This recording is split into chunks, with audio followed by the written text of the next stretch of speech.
To టీ10 నేను రేవతి.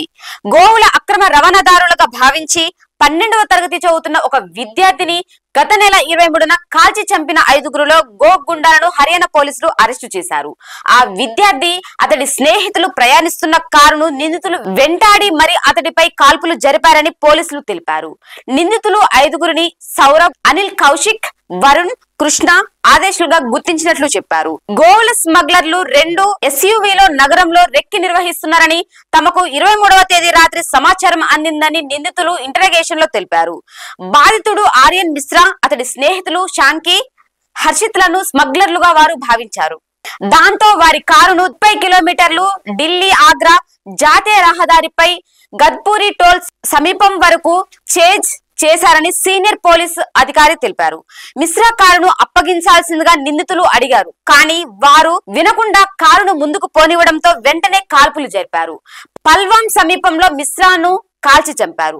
రైల్లో ఉద్యుడైన ముస్లింపై నిర్దాక్షిణ్యంగా దాడి చేసిన గో గుండాలను అరెస్టు చేసి 24 గంటలు కూడా గడవక మునిపే వారు బెయిల్ పై విడుదలయ్యారు. అయితే వారి బెయిల్ ను రద్దు చేయాల్సిందిగా మెజిస్ట్రేట్ కోర్టు ఆదేశించింది.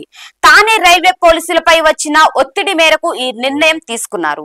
72 ఏళ్ల వృద్ధుడిని అత్యంత పాశవికంగా కొట్టి రైల్లో నుండి తోసేసిన ఆ వ్యక్తులపై బెయిల్ మంజూరు అవకాశం ఉన్న సెక్షన్ల కింద పోలీస్ కేసు పెట్టారు. దీనిపై తీవ్రంగా దుమారం రేగింది. ఆగస్టు 30వ తేదీన అఫ్రఫ్ అలీ సయ్యద్ హుస్సేన్ జలగావ్ నుండి కళ్యాణ్ కు రైల్లో ప్రయాణిస్తున్నారు.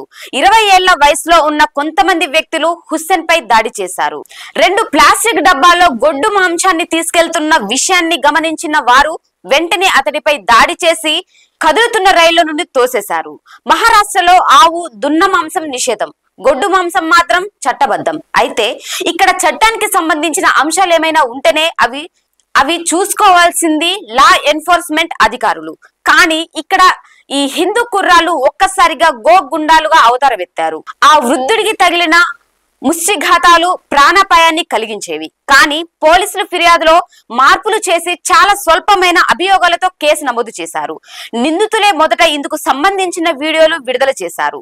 ఆ తర్వాత అవి వైరల్ అయ్యాయి. దాంతో ప్రతిపక్షాల నేతలు పలువురు వెంటనే నిందితులపై కఠిన చర్యలు తీసుకోవాల్సిందిగా డిమాండ్ చేశారు. మత సామరస్యతకు సంబంధించిన తీవ్రమైన ఆరోపణలు నమోదు చేయాలని పోలీసులపై ఒత్తిడి పెరిగింది. ఇది ఇవాల్టి న్యూస్. చూస్తూనే ఉండండి టీ10.